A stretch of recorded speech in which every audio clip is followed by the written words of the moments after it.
Perfect. All right, well, thank you for joining us this morning. Today we are starting off the year fresh, starting off the year, it's January. And so January, usually there's a lot of updates from different organizations or even like RMA, we make some updates to our forms. So we'll be reviewing that and then also just in general, the importance of workplace safety.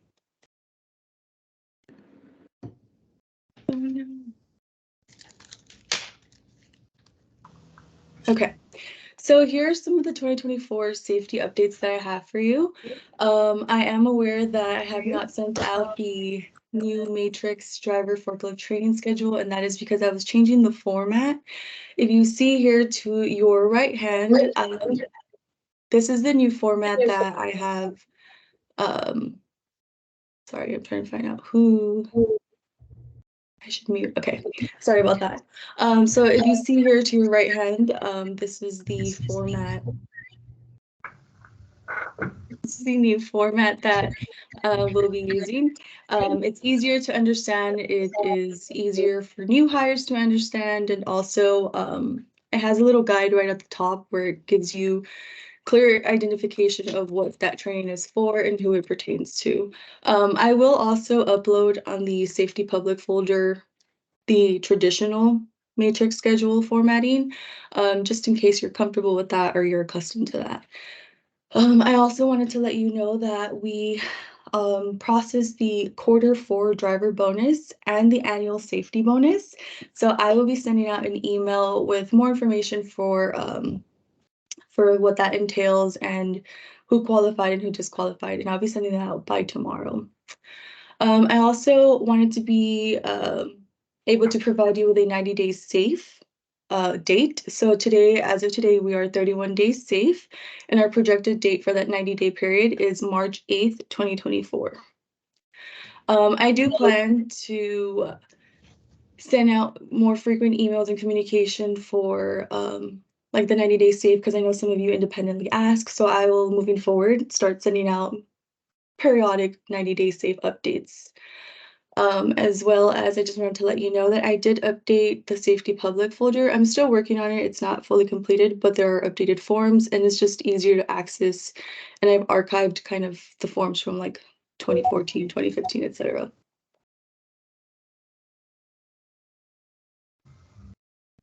Okay. So this was the training objectives. This is what we will be reviewing. It's essentially we're reviewing why workplace safety is important, some of RMA's safety policies, the reason why they're in place, the common hazards that we saw last year in the safety program, and then also how to prevent it moving forward. And then also just a call to action. How can everyone in the organization contribute to a healthy workplace and just keeping everybody safe? Alrighty.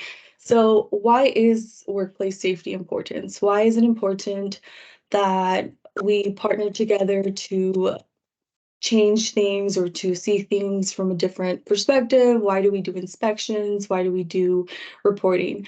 The first reason is for legal compliance, of course. As you can see, Cal OSHA and Zenith there. They ask us as employers to have specific guidelines for our employees, specific regulations that are in place for us to follow.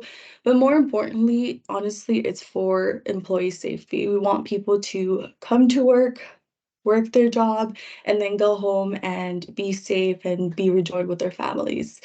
Another important factor of workplace safety is that we want to ensure that people are able to come to work and not have hazards in their workplace that can be prevented.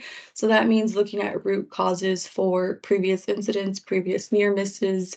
We want to ensure that we are being proactive and trying to prevent that from occurring again.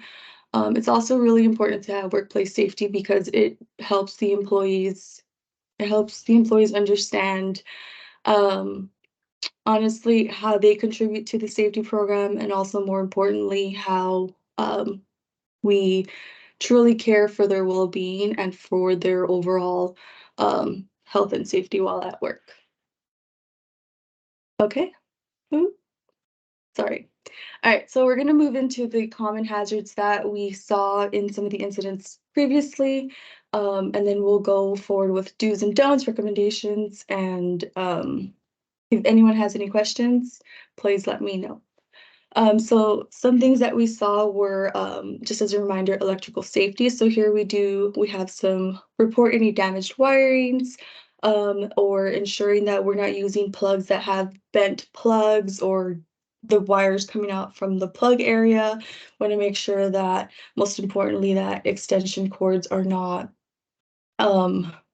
overcharged, and also that the cords are not in the aisleways or that they're not stored properly.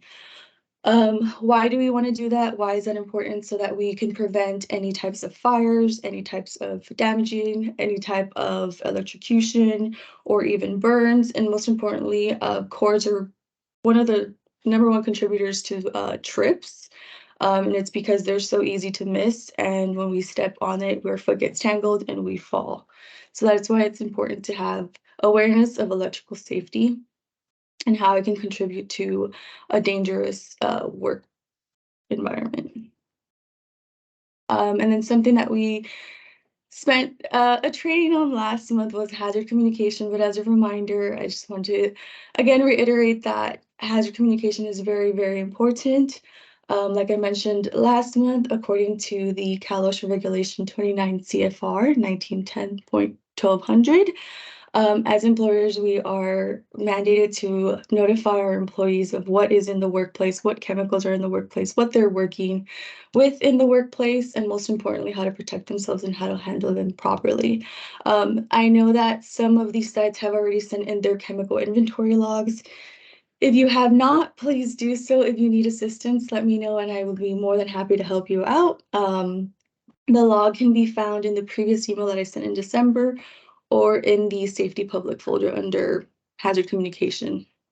I also did update the SDS sheets. So if you need assistance with that, I am more than happy to let me know and I will go to your site and help you with that. I also did want to say thank you to those sites that have the secondary labels, the secondary containers labeled properly with this, I don't know if you can see my cursor, but with the bottom little tag. I really love seeing that. Thank you for taking the time to do that. I really, really appreciate it. And I'm sure your employees also appreciate it because they are fully aware of what they're using while they're cleaning or while they're doing their task. So thank you. All right, so like I mentioned earlier, we're going to have a little knowledge check. The question here is, employees have the right to know about the chemicals in the workplace and must receive training on how to safely work and handle the chemicals. Go ahead and answer the question, and this will count for participation. So is it A, true, or B, false? I'll give you about 30 seconds.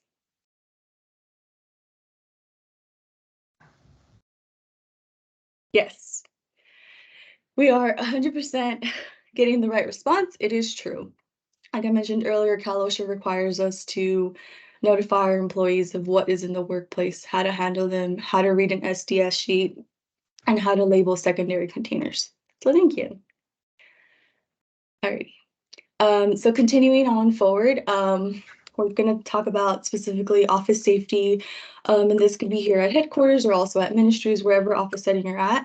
Most people think that office work is safe, that all you're doing is just sitting all day and you're just maybe writing something down or typing, but the reality of it is that office work and office environments also have hazards, and that is because of housekeeping, slips, trips, and falls, again, electrical equipment, ergonomics, and then how we're lifting and handling certain items. So if we go in depth on that, it's when we do the training on housekeeping, we see why it's so important to maintain a clutter-free environment, and that's so that you don't trip on a file cabinet, that's so that you don't trip on again on a cord, or if you're in the break room that you don't slip on water that someone left behind. It's just very paramount that we are aware of our environment and that we're able to keep it clean and then have like a daily like cleanup time. Usually that can be 5 minutes at the end of your day. You just gather it up, clean it up, make sure that there are no boxes on the floor, make sure that your wires are okay. Um, or if you have a pack of paper that it's not anywhere near, like hypothetically, a electrical cord that could catch on fire or a socket that is damaged, things in that nature. So we just want to make sure that our work area is tidy, that it's that we can work in it and be productive, and that it's not filled with clutter or hazards. And I just want to reiterate that in the office setting specifically, that yes, we may have our own offices, but or we may work in like the cubicle areas, but the aisleways or the walkways, the common areas, those definitely need to be cleared of any hazards so that one, you're not hurt, and two, your coworker that comes in after you is not hurt.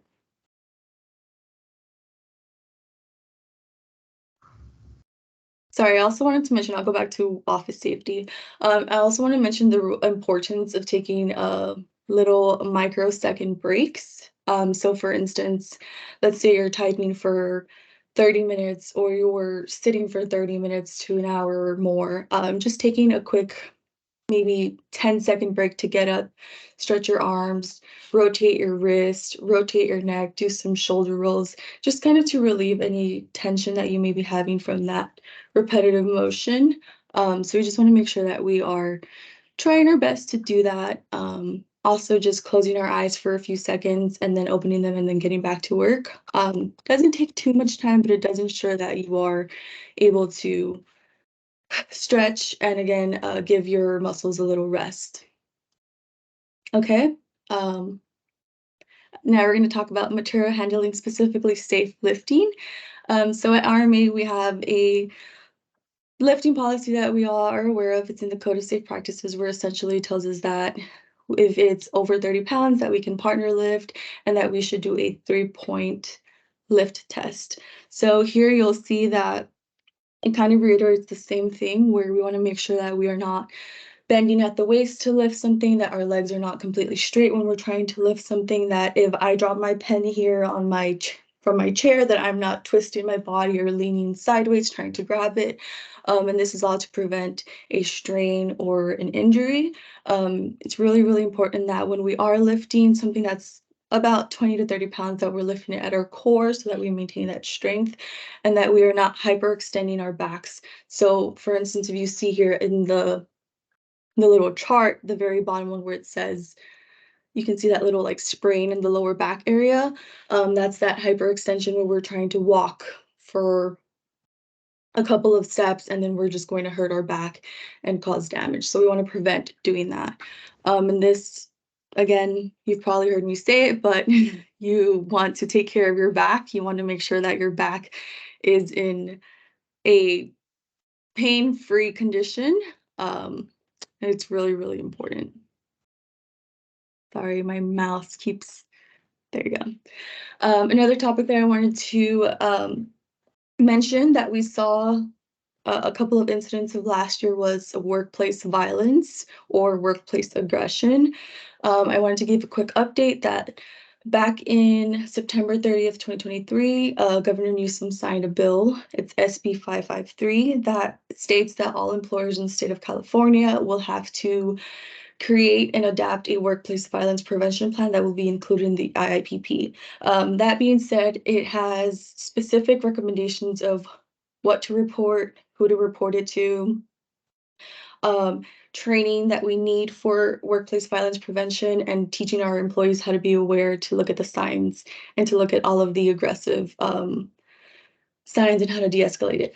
Fortunately for us, we have already been doing this. We have done the EVADE workplace violence prevention, and we will continue to do that.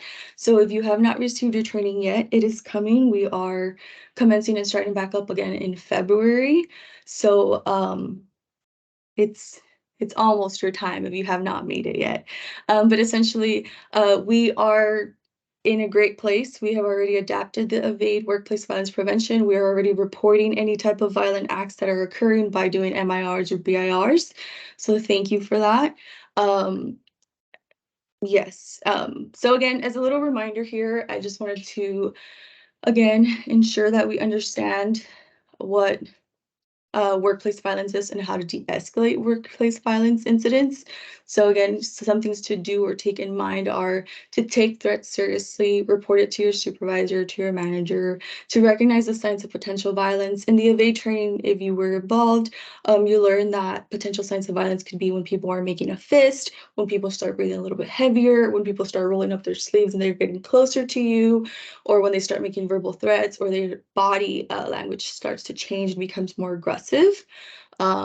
And so it is important that you remain calm and that you try to de-escalate the situation by using the 5 evade de-escalation habits. I wanted to stress that we should not take things personal.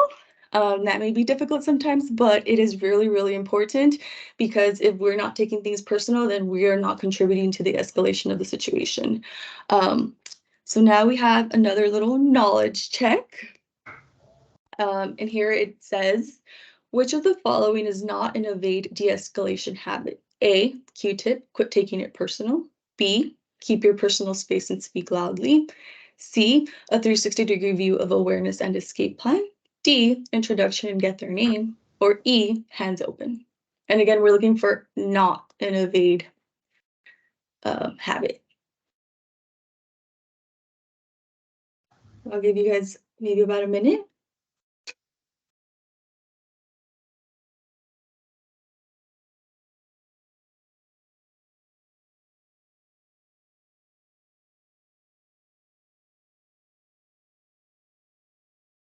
We're getting lots of different responses, and that's okay. Um, as a reminder, the 5 evade de-escalation habits are: 1, 360 view of awareness and plan E, escape. Remember, the key is to escape, get out of there. Number 2 is approach at a 45 angle and blade your body at a 45 angle to protect your vital organs. 3, hands open, palms up. And why are we doing that? We talk with our hands, we communicate with our hands to signal the message that we're open, that we're willing to help, that we're willing to, again, assist them with their needs, and that also we're not a threat to them. Number 4, you introduce yourself and get the individual's name. And then number 5, quit taking it personal. And we just want to remind ourselves that we want to be professional, we want to be Christ-like. So thank you for all of the options. Again, the correct answer is B, keep your personal space and speak loudly. Yes, that is important, but it is not a 5 de-escalation habits from Evade. Any questions? No? Okay. All right, so next month we're going to be learning about bloodborne pathogens. So I'll be brief here, but essentially want a reminder of infectious diseases and bloodborne pathogens that may occur at our work sites. So what do you do if you ever make contact with blood, or if you hypothetically, let's say someone has a cold or someone has COVID, what do you do? What's the proper protocols? So an infectious disease, I'm just going to start with the definition to give some clarity, is an illness caused by germs such as bacteria, viruses, and fungi that enter the body, multiply, and can cause, can cause an infection. So again, an infectious disease could be a cold, could be the flu, could be COVID, could be hepatitis, etc.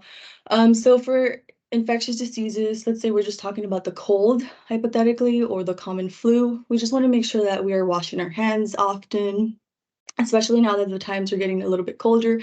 It might start becoming flu season, so we want to make sure that we're protecting ourselves, our residents, and again, our families when we go home.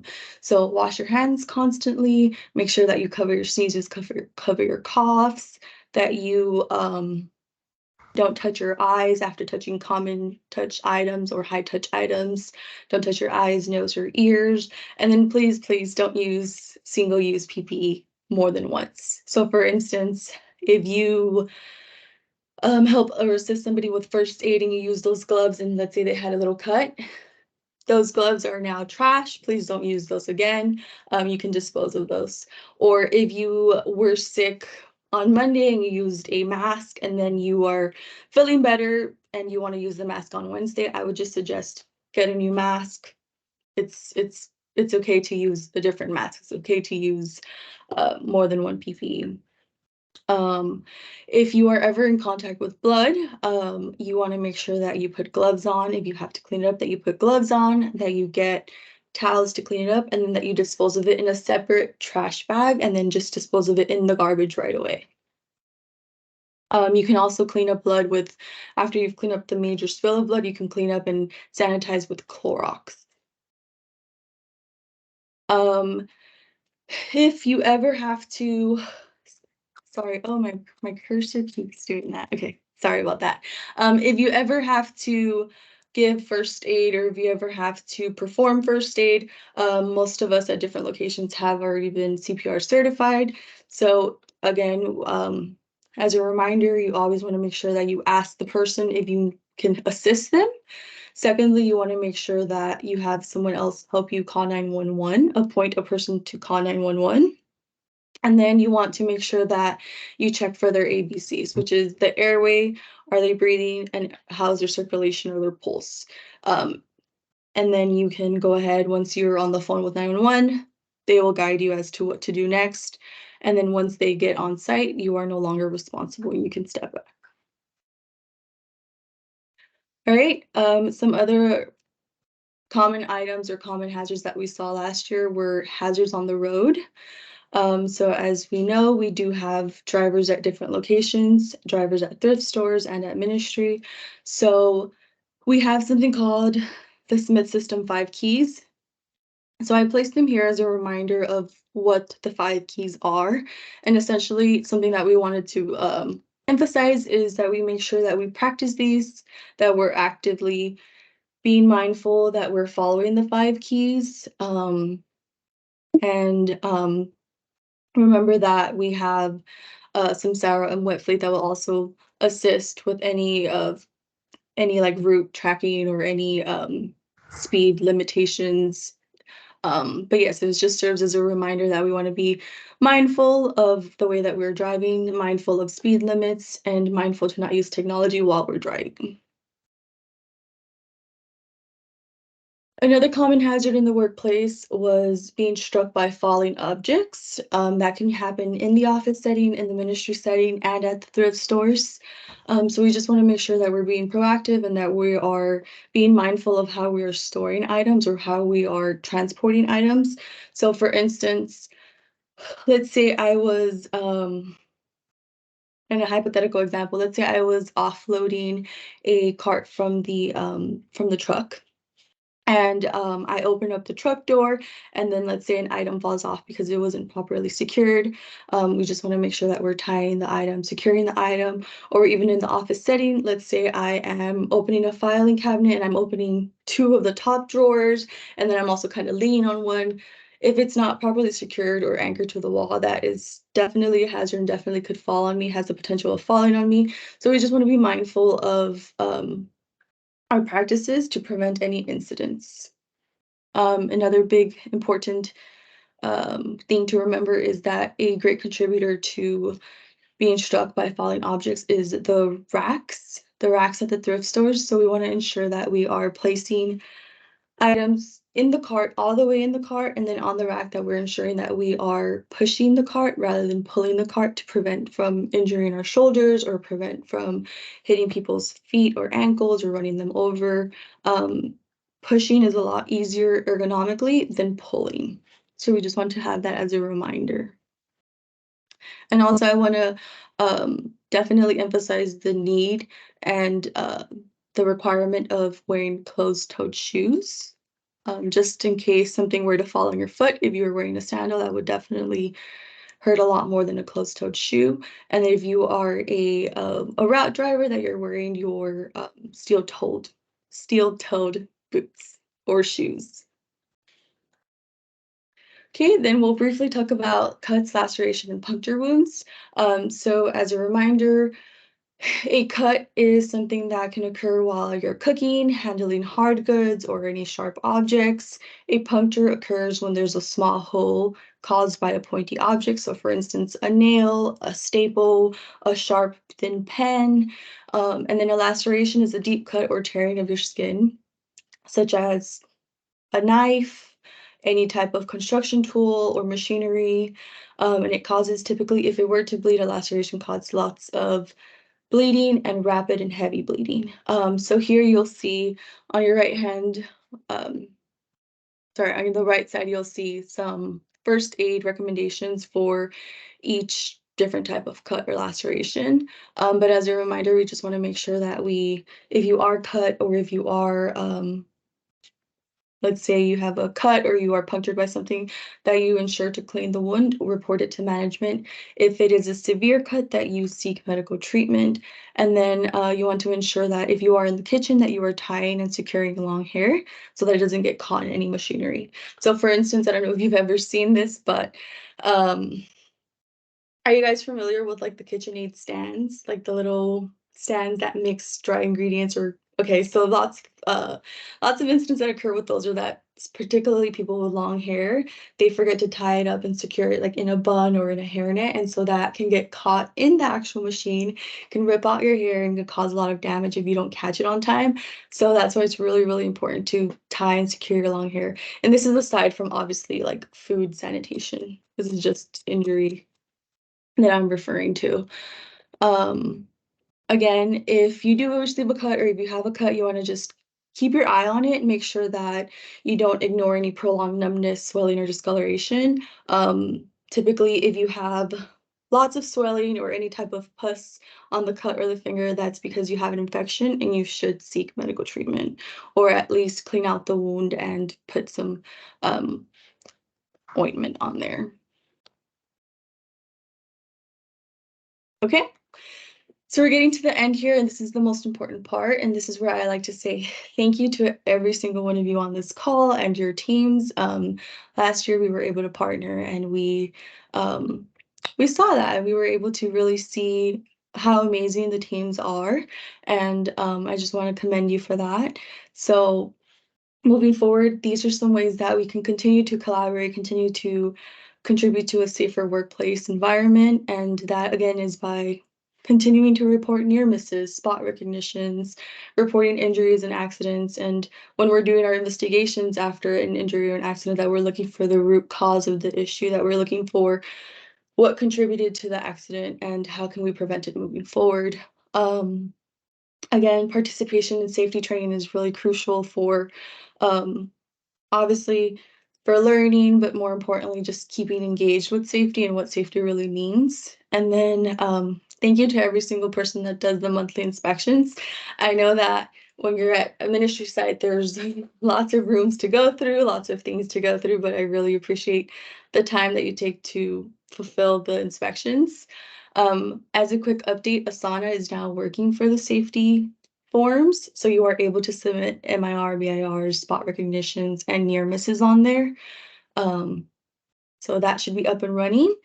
And that is all I have for you today. Are there any questions or any comments? Does anybody need help? On the Asana, the site inspections, or is everybody able to do that now, or is it special request only? No, everyone should be able to do it. And if you're having trouble like on the Asana app, sometimes it can be a little finicky. I can send you over the link and then you can just click on it and then go through it and submit. I had the link for a while, but it like times out. Oh, not sure why. I can connect with you separately, Tim, and then we can work on it together. Fantastico. Alrighty. So yeah, I just want to say thank you. I hope you have the great rest of your week. Happy New Year, and I look forward to working with every single one of you. Bye.